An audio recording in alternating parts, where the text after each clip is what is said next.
அஸ்ஸலாமு அலைக்கும். ஸ்கூல் லீவில் வந்து மதுக்கூரில் ஒரு மேரேஜ் இருந்தது. அங்கே வந்து ஃபேமிலி எல்லாருமே அட்டன் பண்ண போயிருந்தோம்.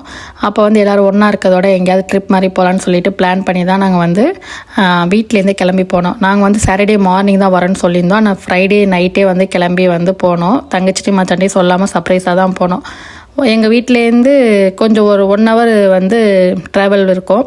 போயிட்டு மதுக்கூர்லேயுமே ரீச் ஆயாச்சு. ரீச் ஆனதுக்கப்புறம் நாங்கள் போயிட்டு காலிங் பெல் அடிக்கிறோம். ஏன்னா அவங்க 9 o'clockலாம் தூங்கிடுவாங்க. 11 o'clock இருக்கும். 2 பேர் மாற்றி டோரை ஓப்பன் பண்ணாமல் யாருன்னு ரொம்ப நேரம் கேட்டதுக்கப்புறம் நாங்களும் சைலண்ட்டாகவே இருந்தோம். ஒரு வழியாக வந்து டோருமே ஓப்பன் பண்ணிட்டாங்க. ஓப்பன் பண்ணி கொஞ்சம் நேரத்தில் ஏப்பா சொல்லாமல் வந்தீங்கன்னு சொல்லிட்டு பேசிகிட்டு இருந்தாங்க. அதுக்கப்புறம் குட்டீஸ் எல்லோரும் ஒன்றா சேர்ந்துட்டு விளாட ஆரம்பிச்சிட்டாங்க. சரி, நீங்கள் ஒரு ரூமில் உட்காந்து விளாடுங்க, எங்களை டிஸ்டர்ப் பண்ணாதீங்கன்னு சொல்லிட்டு நாங்கள் ஒரு ரூமில் வந்து எல்லாருமே வந்து யூனோ கார்டு வந்து விளாண்டுட்டு இருந்தாங்க. முதல்லாம் கார்ட்ஸ் தான் அதிகமாக விளாட்றது. இப்போ வந்து கார்ட்ஸ் இல்லாமல் யூனோ கார்டு தான் விளாட்றது. சொல்லப்போனால் நமக்கு வந்து யூனோ கார்டு ஒன்றும் விளாட்றதுக்கு இன்ட்ரெஸ்ட் வரல. நம்ம அதில் கலந்துக்கிறதில்ல.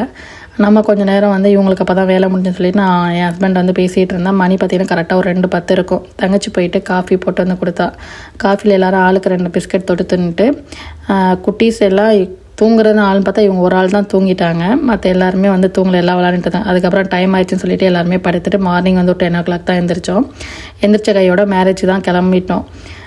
எல்லாருமே மேரேஜ் போன கையோட போனோடனே ஒரு வந்து ரோஸ் மில்க் தான் கொடுத்தாங்க. குடிச்சிட்டு லன்ச் வந்து மட்டன் பிரியாணி, அதுவுமே சூப்பராக இருந்துச்சு. சாப்பிட்டுட்டு மண்டபத்துலேருந்து கிளம்பியாச்சு. நாங்கள் போனதுமா 11:30 12 1 o'clockலாம் வந்து மண்டபத்துலேருந்து வெளியே வந்துச்சு. சரியான வெயிலாக இருந்தது. எவ்வளோ ஏசி போட்டாலுமே கார்லேயே வந்து ஏசி உள்ளார வாங்கலாம், அந்த அளவுக்கு வந்து ரொம்ப வெயிலாக இருந்துச்சு. நாங்கள் வந்து கன்னியாகுமரி போகலான்னு தான் பிளான் போட்டிருந்தோம். ஒரு 4 o'clockலாம் கிளம்பி நைட்டு போயிட்டு ஒரு 1 o'clockலாம் ஸ்டே பண்ணிவிட்டு மார்னிங் எழுந்துச்சி போய் அருவியில் குளிக்கலான்னு சொல்லி தான் பிளான் பண்ணோம். நம்ம பிளான் போட்ட பாரு என்றைக்கு தான் நம்ம கிளம்ப முடியும்னு சொல்லிட்டு கரெக்டாக நாங்கள் கிளம்புனது பார்த்திங்கன்னா வீட்டை விட்டு 7 மணிக்கெலாம் கிளம்பலான்னு ரெடியாக இருக்கும்போது சரியான மழை. அதுக்கப்புறம் 9 மணிக்கு மேலே தான் லக்கேஜெலாம் ஏற்றிட்டு ஒரு வழியாக வந்து கிளம்பியாச்சு. 2 காரில் தான் கிளம்புனோம். அக்கா வந்து சென்னையிலேருந்து இன்னொன்று காரில் வரா. கரெக்டாக 11 o'clock இருக்கும். சரி, இதுக்கப்புறம் சாப்பாடு இருக்கான்னு சொல்லிட்டு கட்டுமாடில் தான் போய் சாப்பிட்லான்னு போயிட்டோம். அங்கே போயிட்டு ரோஸ்ட்டு புரோட்டா எல்லாருமே வந்து ஆர்டர் பண்ணி அவங்கவுங்களுக்கு என்னென்ன வேணுமோ ஆர்டர் பண்ணி சாப்பிட்டாங்க. நாங்கள் வந்து வீட்டிலேருந்தே வந்து பீஃப் கறி இருந்தது. சரி, அதை எடுத்துகிட்டு வந்துடும்னு சொல்லிட்டு புரோட்டாவோட அதுவுமே வச்சு சாப்பிடும்போது டேஸ்ட்மே சூப்பராக இருந்துச்சு. ஆளுக்கு ஒரு ஐஸ்கிரீம் வாங்கி சாப்பிட்டோம். இந்த குட்டீஸ் மட்டும் ஐஸ்கிரீம் வாங்கிட்டு அது எப்படி பேசுது, என்ன அவங்க அக்காட்ட எப்படி வம்பளுக்குதுன்னு பாருங்கள்.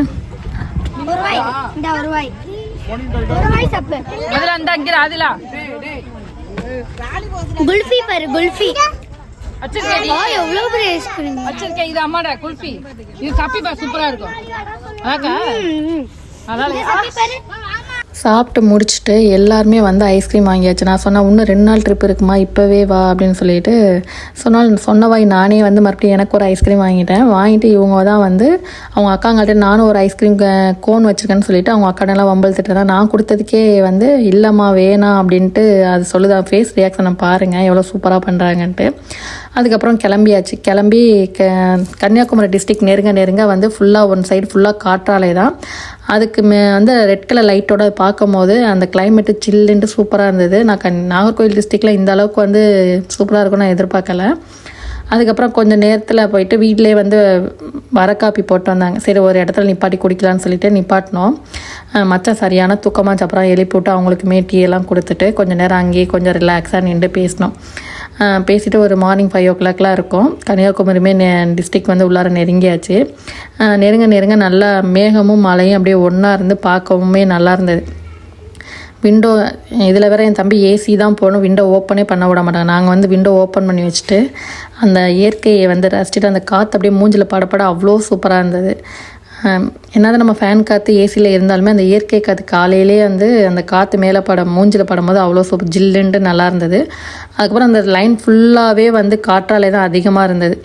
அப்போ கூட வந்து பசங்கள்கிட்ட காட்டலான்னு பார்த்தா பசங்க எல்லாம் குட்டீஸ் எல்லாம் தூங்கிட்டாங்க. நாங்கள் தான் அதை பார்த்துக்கிட்டு அப்படியே வந்து போயிட்டுருந்தோம். அதுவும் மார்னிங்கில் லாங் ட்ரிப்பு, அதுவும் ஃபேமிலியாக போகும்போது ரொம்ப சூப்பராக இருந்தது. ஃபஸ்ட்டு நாங்கள் போன பிளேஸ் பார்த்திங்கன்னா திருப்பரப்பா ஃபால்ஸ் தான் போயிருந்தோம். நாங்கள் தண்ணி வருமா ஏன்னா குற்றாலத்தில் அந்த டைமில் வந்து தண்ணியே இல்லைன்னு சொல்லிகிட்டு இருந்தாங்க. சரி, இது கேரளா கொஞ்சம் நெருக்கம் தானே, தண்ணி இருக்குமா இல்லையான்னு எங்களுக்கு வேறு கேரளாலேயும் மழை இல்லை, ரொம்ப வெயிலாக இருக்குன்னு சொன்னாங்கன்னா எனக்கு ஒரு பயத்திலே வந்தோம். அந்த உள்ளார போயிட்டு அந்த தண்ணியை பார்த்ததுக்கப்புறம் தான் அப்பாடா வந்தது வீண் போகலை அப்படிங்கிற மாதிரி திருப்தியாக இருந்தது. குற்றாலத்துலேருந்து அருவியிலேருந்து வரும். இது டேம்லேருந்து வர்றதுனால அதுவுமே நான் ஸ்பீடு இருக்காதுன்னு நினச்சேன். அவ்வளோ ஸ்பீடாக இருந்தது. அதுவும் நாங்கள் போயிட்டு ஒரு 1 ஹவர்லாம் இருக்கும். மழை தூத்தப்பட ஆரம்பிச்சிச்சு.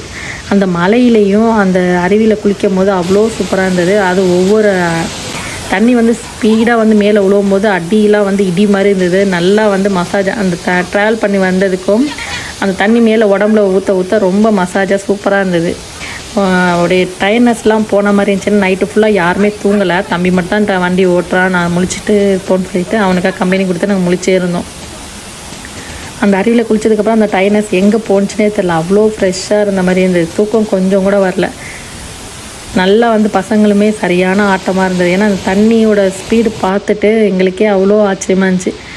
இந்த அளவுக்கு வந்து தண்ணி வந்து டேம்லேருந்து ஊற்றுற தண்ணி இவ்வளோ ஸ்பீடாக இருக்குது அப்படின்ட்டு பிள்ளைங்க நல்ல மாதிரியே ஆட்டம் போட்டாங்க. ஒரு பயமும் இல்லை. பிள்ளைங்கள பாட்டில் நம்ம விட்டு நம்ம தாராளமாக குளிக்கலாம். குளிக்க இறங்கும் போது 7 o'clock இருக்கும். 10:30க்கெலாம் ஏறிட்டோம். எங்களுக்கு பார்த்தா டைம் பார்த்தா 3 o'clock மாதிரி இருந்தது. எல்லோரும் குளிச்சுட்டு ட்ரெஸ் எல்லாம் மாற்றிட்டு ஏறியாச்சு. கிளம்பி எங்கே போகிறோன்னா அடுத்தது கன்னியாகுமரிக்கு தான்.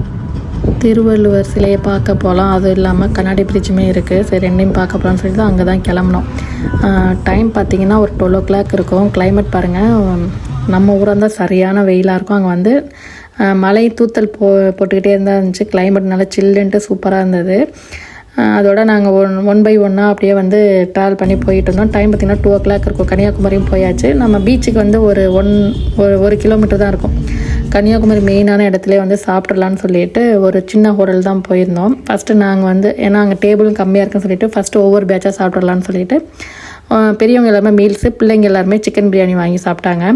மீல்ஸ்லாம் மீன் குழம்பு, புளிக்குழம்பு, சாம்பார் இந்த மாதிரி எல்லாமே வச்சுருந்தாங்க. மீன் வந்து நம்மளுக்கு வேணும்னா தனியாக வந்து ஃப்ரை பண்ணியுமே தராங்க. நல்லா ஃப்ரெஷ்ஷான மீனில் ஃப்ரை பண்ணி கொடுக்கும்போது டேஸ்ட்டுமே நல்லா இருந்துச்சு. வீட்டில் பிள்ளைங்களுக்கு கொடுத்தா முள்ளாக இருக்குது வேணான்னு சொல்லுவாங்க.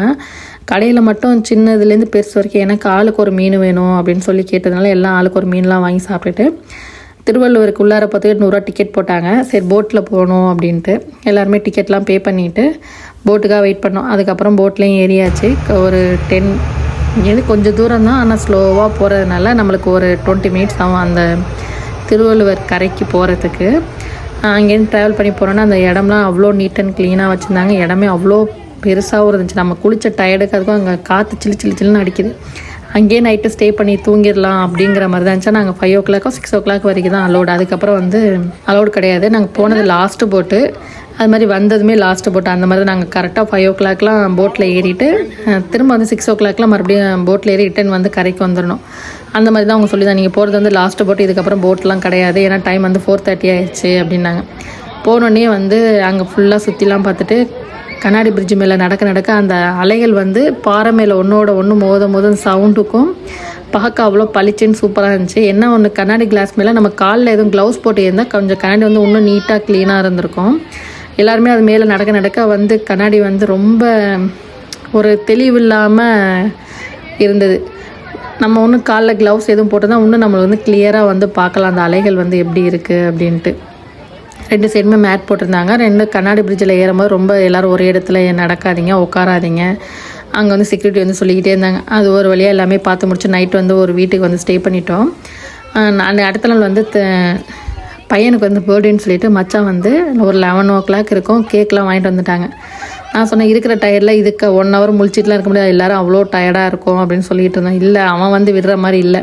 ஏன்னா அவர் நல்லா காரில் நல்லா தூங்கிட்டு ஜம்முன்னு வந்து முழிச்சிட்ருக்காரு. எங்களால் தான் வந்து கண்ட்ரோல் பண்ண முடியலை. ஒரு வழியாக 12 மணி எப்படா ஆகுங்கிற மாதிரி வெயிட் பண்ணி கேக்கு வெட்டியாச்சு. கேக்கு வெட்டும் போது அந்த கலர் பேப்பர் கொட்டுன்னு சொல்லிட்டு 3 பேர் ஓடி போய் கேக்கு மேலே வந்து மூறன்னு சொல்லிட்டு நான் கேக்கே தள்ளி விட்டுறாதீங்கன்னு சொல்லிட்டு இருந்தோம். ஒரு வழியாக ஃபைனலாக வந்து அவர் ஆசைப்பட்ட மாதிரியே கேக்குமே கட் பண்ணியாச்சு.